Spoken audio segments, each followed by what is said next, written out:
Hello friends, welcome to the Design Pattern in C++ video tutorial series, and today's topic is Observer Design Pattern in C++. So what is this Observer Design Pattern? There will be lots of observers which will be called when the subject's state will change. It's that simple, guys. There will be a subject, its state will change, and all others listed observers will get notified that okay, the subject's state has been changed. So those observers will do whatever they wanted to do on that particular state. Okay, so that's the basic idea. So we'll see now how it will work. These are the contents. What is observer design pattern and the UML diagram of that. And I have taken two examples here. One is the car and the another one is the rocket example. So let's start now. So first of all, what is observer design pattern? There will be a one-to-many dependency. Yes, there will be a single object. Let's say you can call that object as a subject here, and that subject will be having list of observers. So this is where this one-to-many relationship comes. Okay, so I'll read out this. Defines one-to-many dependency between objects so that when one object's state changes, all its dependencies are notified and updated automatically. So how this will work, we'll take this example here. This is the position variable in this subject class. So this is one class named subject. There is this member variable called position. I will change this position with this set position API. Okay, I will pass this value and this position is getting changed here.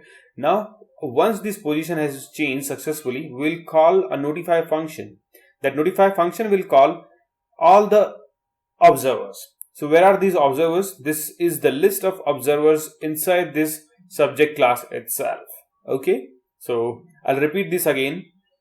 There is a position. Once that position is changing here, after the position has changed, you will call a notify function, and that notify function will call all the observers you wanted to notify.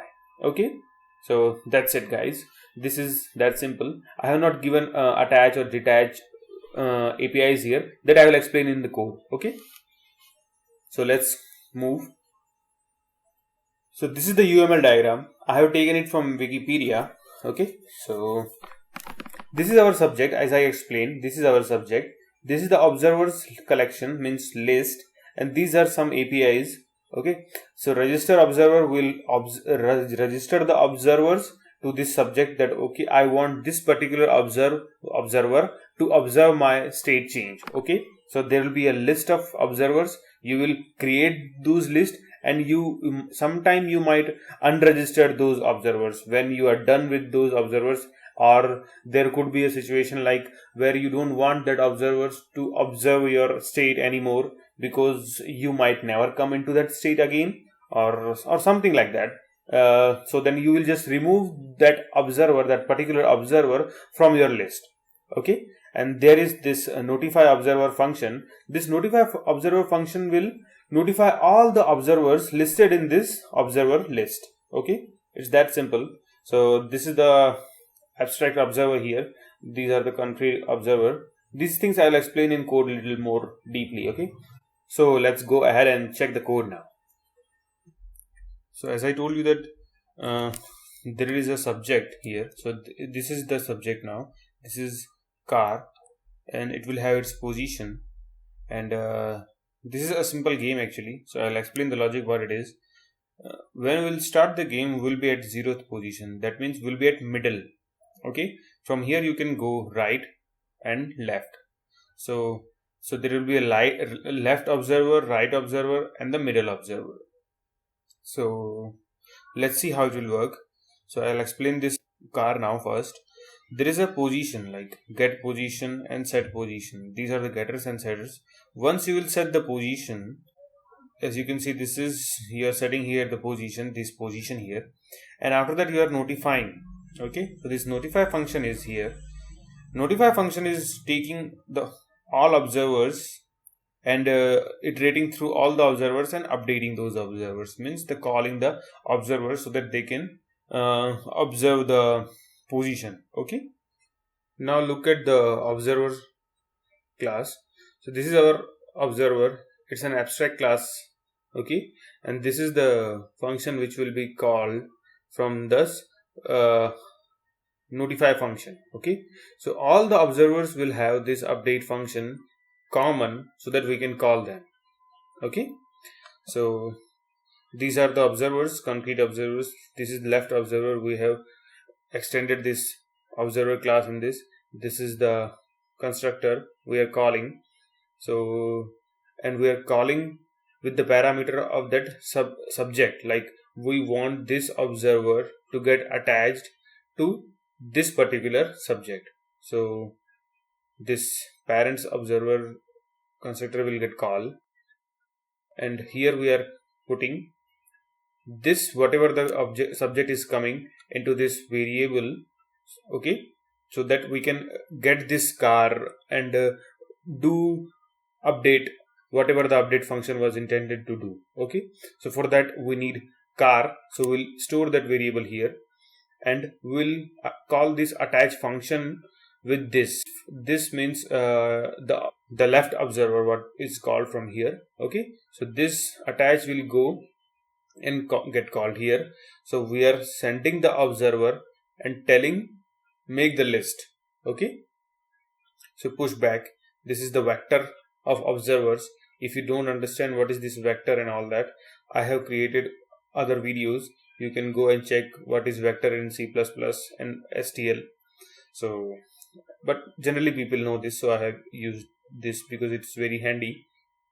And yeah, so this was the attach.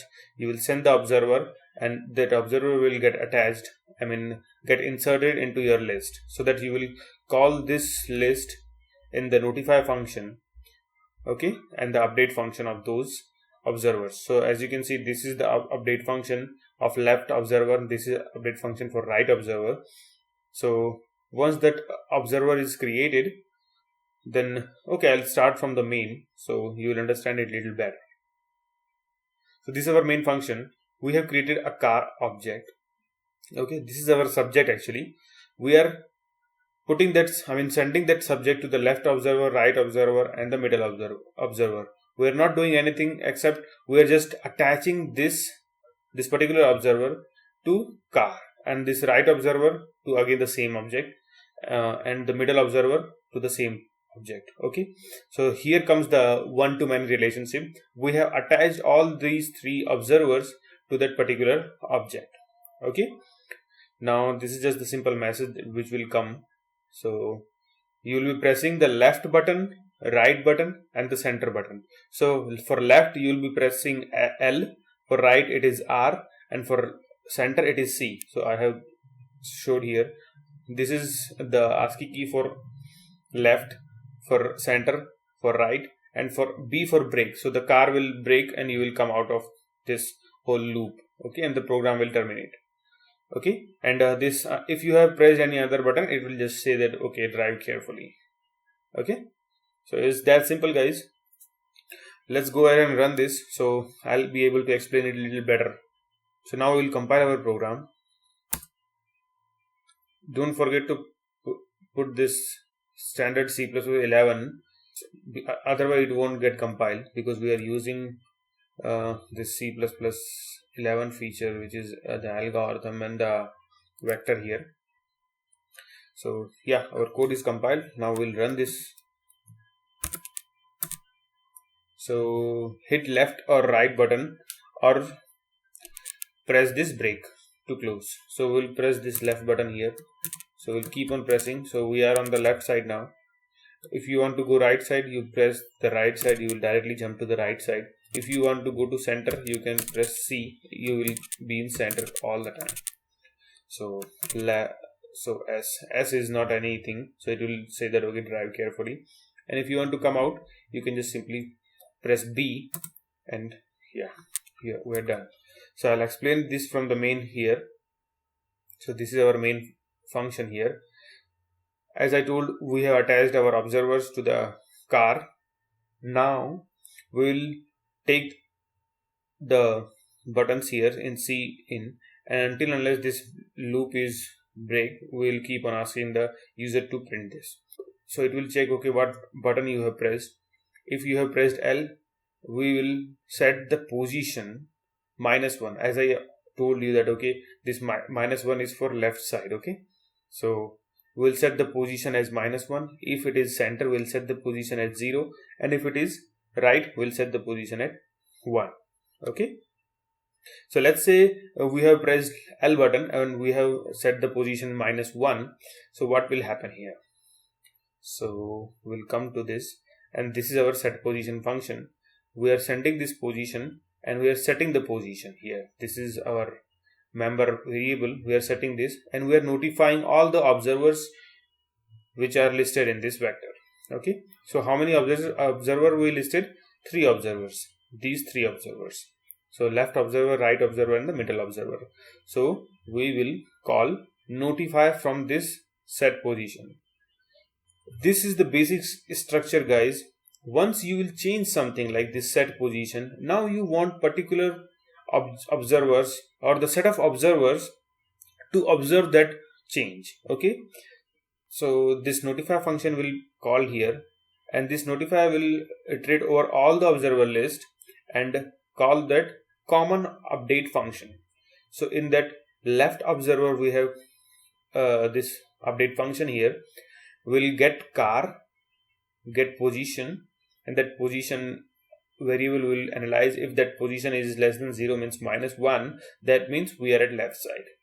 Or if this is very simple example, you could have done little more better. I didn't think that, okay, what could be the good example than this simple example, because explaining some logic in simple way is always better. Okay, instead of making the complex code.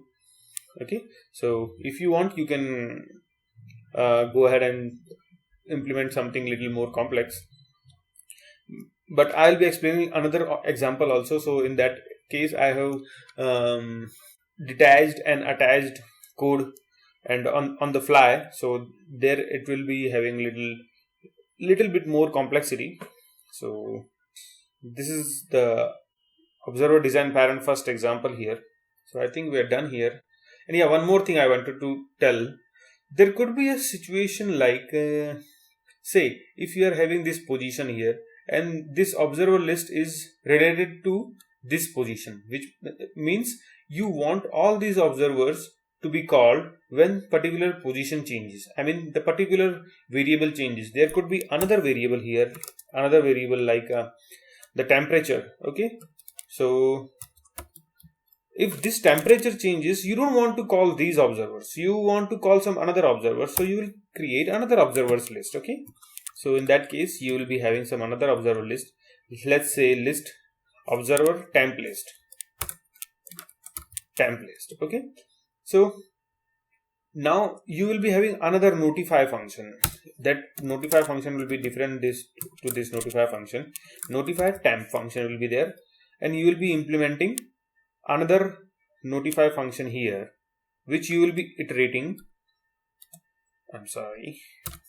Which you will be iterating like temp. You will be iterating over temp. So is this the correct name? Yeah. So temp. So as you can see, you are iterating over different observers. Okay. So in first case, let's say you are changing this position here, you are notifying. So this notify is nothing but this notify. So this is one class of observers which you want to get called when some specific variable changes. Here, this is the variable. Okay. So, but in some situation, you would like to call different sets of observers when you will change this temperature. So instead of calling this, so this temperature can be called here, and this temperature will change here, TMP, and this new temperature will go. Okay, new temperature.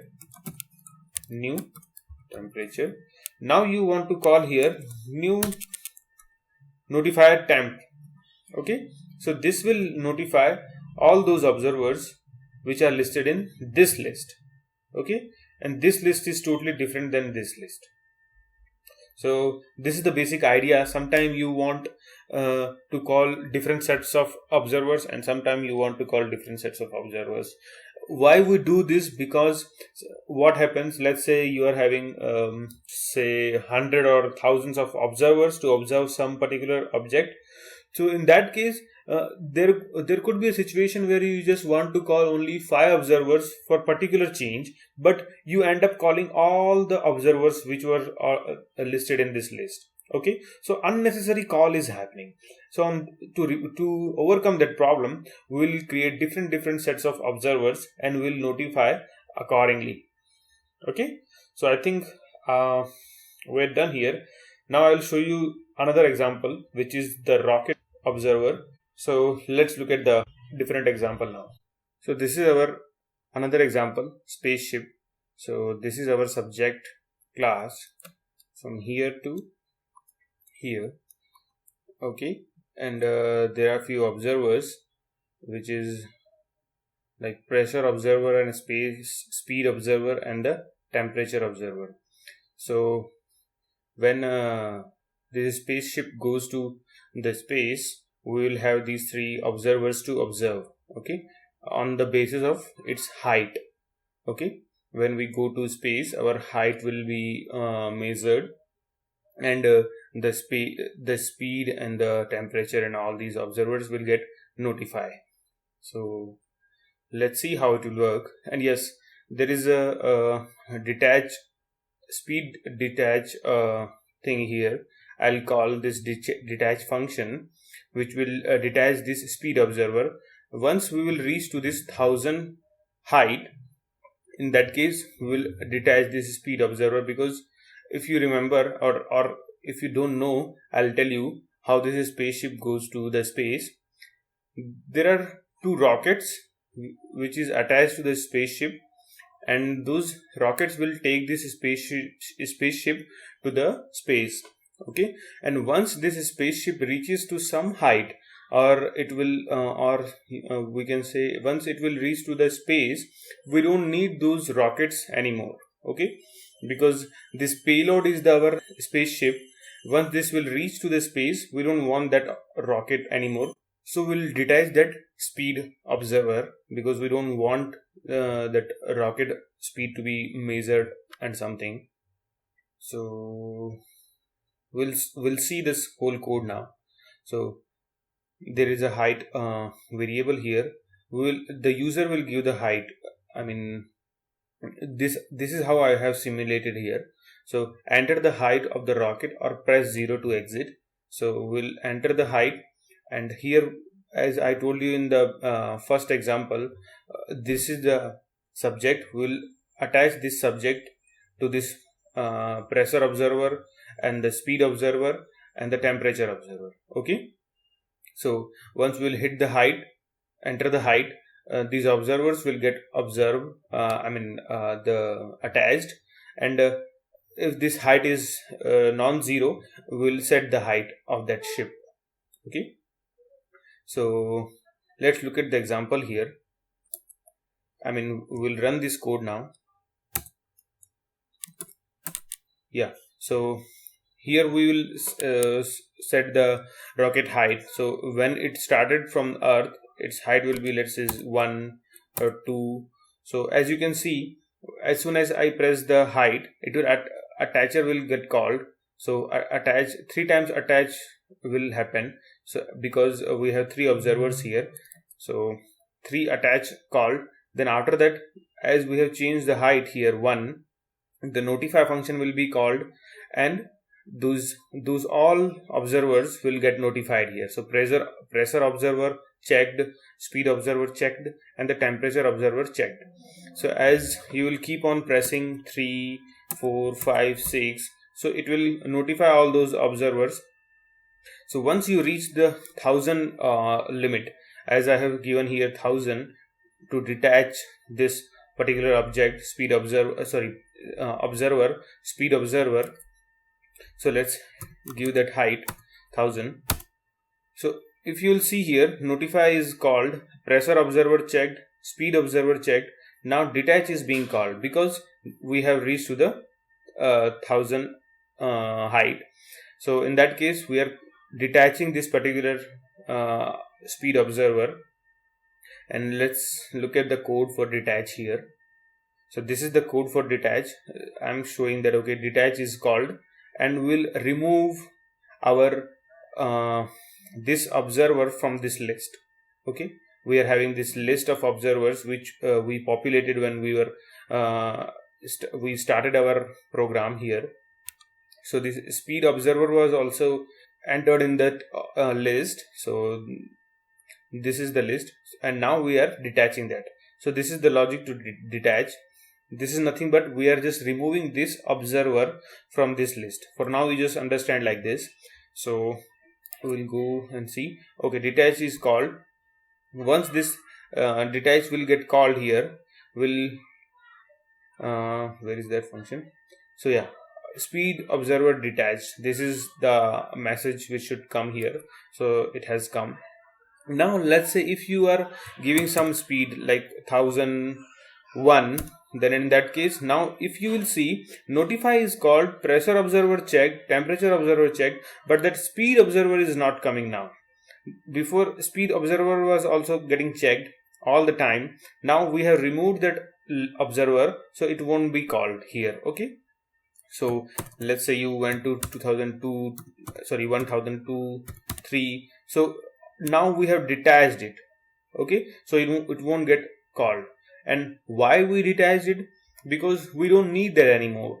And it is a very good practice to remove those observers which we don't want, because those observers will get notified again and again, and it will take time to call those functions. Okay, because we are calling those functions in the loop here. Where is that loop? There is a function, I mean that notify function is there. Yeah, here. This notify function will always get called when this height is changing. Okay, so if we are having unnecessary observers attached to list, it will end up calling all the observers, which we don't want now. Okay, there is one more thing, guys. If you want this code, I have given this code's link in the description field, so you can go ahead and grab that, and you can practice for yourself. So yeah, that's it. So please, if you don't understand this, or there is some problem, you can just go ahead and comment out. I'll try my level best to explain. Okay.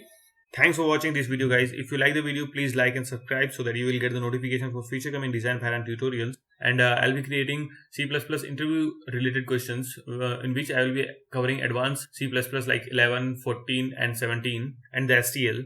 So please subscribe so that you will get the notification for the same. Okay. Thanks. Bye-bye.